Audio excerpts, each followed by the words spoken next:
네, 안녕하세요. 오늘은 원래 다른 어떤 기업에 대해서 영상을 준비하려 했으나, 거시경제 환경이 지금은 더 중요한 상황인 듯 해서 영상 주제를 급하게 바꿨습니다. 어제 미 연준의 금리 결정과 제롬 파월 의장의 연설이 있었죠.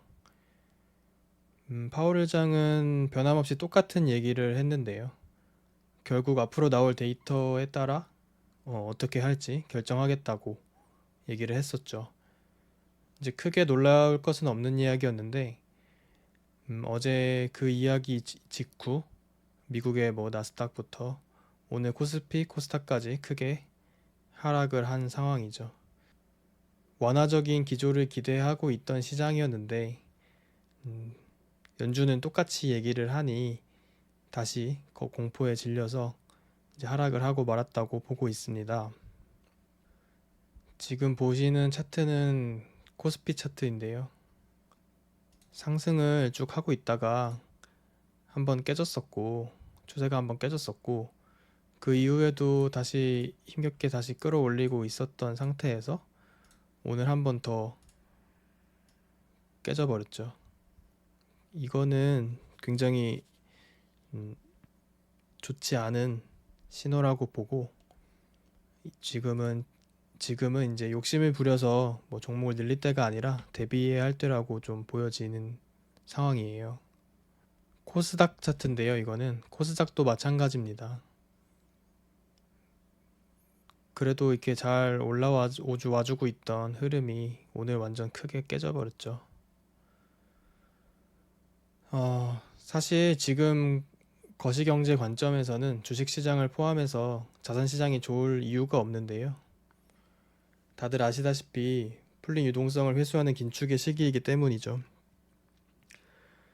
근데 이제 최근 들어서 긴축의 끝을 이야기하면서 시장은 희망을 품었었는데 그만큼 급격하고 길게 느껴지는 긴축 과정에 있었기 때문입니다. 그럼 이렇게 금리 인상과 긴축을 하는 이유는 무엇일까요? 누구나 알다시피 인플레이션이죠. 연준은 인플레이션이 정상 궤도에 올 때까지 긴축을 멈출 생각이 없다고 합니다. 그러면 그 연준이 본다던 인플레이션 데이터를 한번 보자면 이거는 미국의 소비자 물가지수 CPI인데요.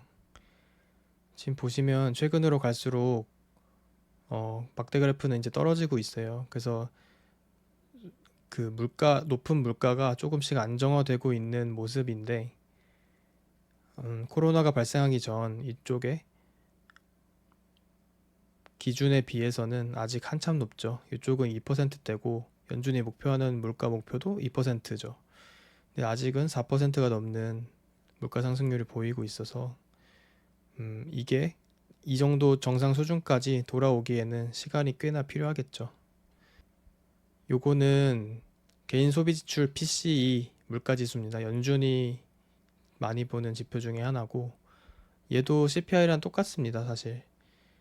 이 코로나 이전의 수치 요 정도 2%대 내외 범위로 돌아와야 되는데 지금 약간 꺾여서 내려오고는 있지만 아직은 굉장히 높은 수치를 보여주고 있죠.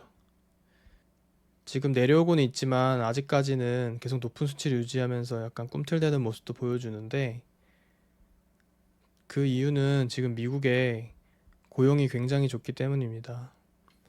미국의 실업률 지표인데 4% 이하로 계속 유지되고 있죠. 여기는 되게 안정된 고용 수준이라고 볼 수 있고 실, 실제로 일을 하지 않는 사람이 많지 않은 거죠. 그 다음은 미국 평균 시간당 임금 데이터입니다. 지금 이 코로나 이전에 3%대에 위치하던 임금 상승률이 지금은 4%를 넘으면서 계속 유지되고 있죠. 임금이 이렇게 많이 늘어나면은 사람들은 당연히 돈을 더 많이 쓰게 될 거고 돈을 더 많이 쓰게 되면은 인플레이션은 더욱더 가속화되겠죠. 지금 데이터들을 보셨다시피 그 코로나 이전의 정상적인 상태와 비교하면 아직 굉장히 높은 수치를 유지하고 있는 데이터 수치들이 많이 보였는데요. 이 데이터를 연준이 하는 말대로 이 정상화 과정까지 계속해서 긴축을 한다고 하면은 사실상 금리 인하, 즉 완화적인 기조는 아예 생각도 하지 말아야 될 시기인 거죠. 그 다음에 현재 상황대로 금리를 계속 고금리로 동결을 한다고 해도 상당한 시간이 걸리겠죠. 아직 그 이전, 코로나 이전과 차이가 많이 벌어져 있으니까요. 그리고 지금 긴축을 고강도로 계속 지속하고 있는 상황에서 소프트 랜딩에 대한 이야기가 많이 나오는데, 어, 굉장히 이상적인 얘기죠.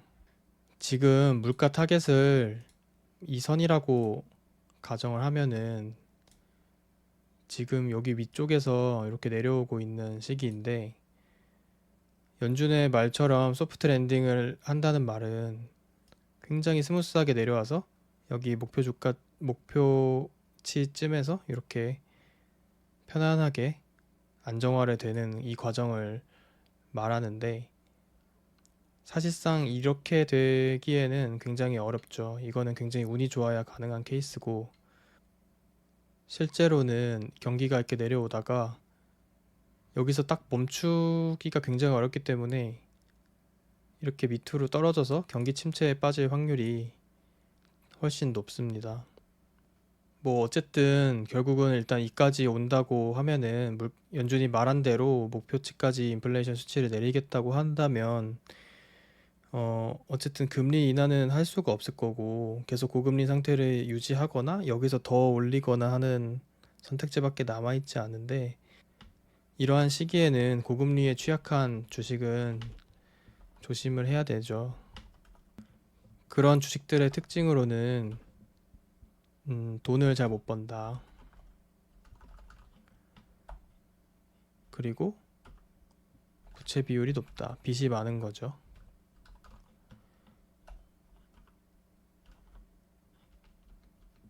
기업이 작다. 소형주에 속하겠죠. 이런 것들이 대부분 이제 성장주라고 불리는 것들이죠. 코로나 직후에 굉장히 많이 올랐던 그런 특성을 가지고 있는 기업들인데, 지금 시기에는 굉장히 조심해야 될 시기라고 생각합니다. 특히 한국 주식, 코스피, 코스닥에 있는 종목들은 더 조심을 된다고 보고 있는데요. 왜냐하면 한국 자체가 수출로 먹고 사는 나라기 때문에 외부 영향을 굉장히 더 많이 받습니다. 근데 지금 특히 외부 환경은 큰 나라들의 영향을 당연히 많이 받겠죠. 미국과 중국인데, 미국은 강도 높은 긴축을 하고 있고 중국은 지금 부양을 하려고 하고 있지만 디플레에 빠져 있죠. 경기 침체에 빠져 있는 상태이고 아직은 올라오지 못하고 있는 상태예요.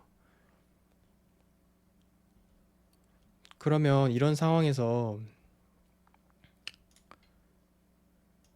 과연 한국 주식 코스피 코스닥이 좋을 수가 있는가?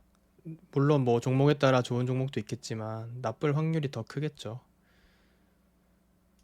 음, 그러면 이 상황이 변경되려면은 결국은 미국이 뭐 소프트 랜딩을 하던 인플레이션 목표를 달성해서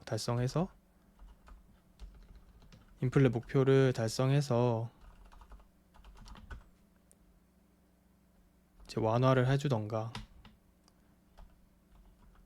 아니면 미국이 인플레 목표를 달성하겠다고 하는 그런 목표 자체를 수정을 하던가, 아니면 중국이 갑자기 급 살아나던가.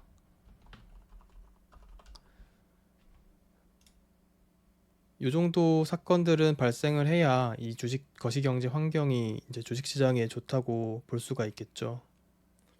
그치만 지금은 이것들이 모두 아닌 상황인 거죠.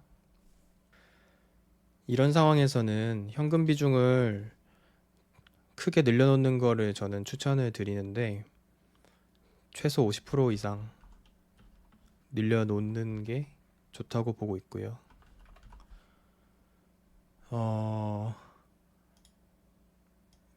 왜냐면 이 정도 현금이 대기하고 있다면 물론 떨어지더라도 심리적으로 조금 안정감을 얻을 수 있기 때문이고 이제 많이 떨어졌을 때 밑에서 다시 살 수 있겠죠. 투자는 결국 버는 것보다 지키는 게 더 중요하다고 요즘 많이 느끼고 있는데요. 한번 잃어버리면 다시 복구하기가 너무 힘들기 때문이죠. 50%의 손실을 본다면 이거를 다시 계좌를 복구하려면 100%의 수익을 봐야 되는데 100%가 사실은 굉장히 쉽지 않은 수익률이죠. 이 과정에서 멘탈이 깨지기라도 한다면 더 나락으로 떨어지겠죠, 계좌는. 그래서 지금은 욕심을 부릴 때가 아니고 안전할 안전을 생각해야 될 때라고 생각을 해요. 이 영상을 찍는 이유도 제가 스스로 반성하는 의미이기도 합니다. 최근에 욕심을 부려서 좀 매수했던 종목들이 몇 개 있는데 오늘 다 손절 처리를 했기 때문이에요. 생각해보니 너무 욕심에 가득 차 있었더라고요. 이 영상 보시는 분들도 이 내용 잘 참고하셔서 잘 대비한 다음에 나중에 다시 주식시장에 좋은 환경이 왔을 때 그때를 노리고 공부하고 있다가 그때 큰 수익을 내면 되니까 지금은 무리하지 않는 게 제일 좋은 것 같아요. 네, 오늘 영상은 여기까지입니다. 고수가 되는 그날까지.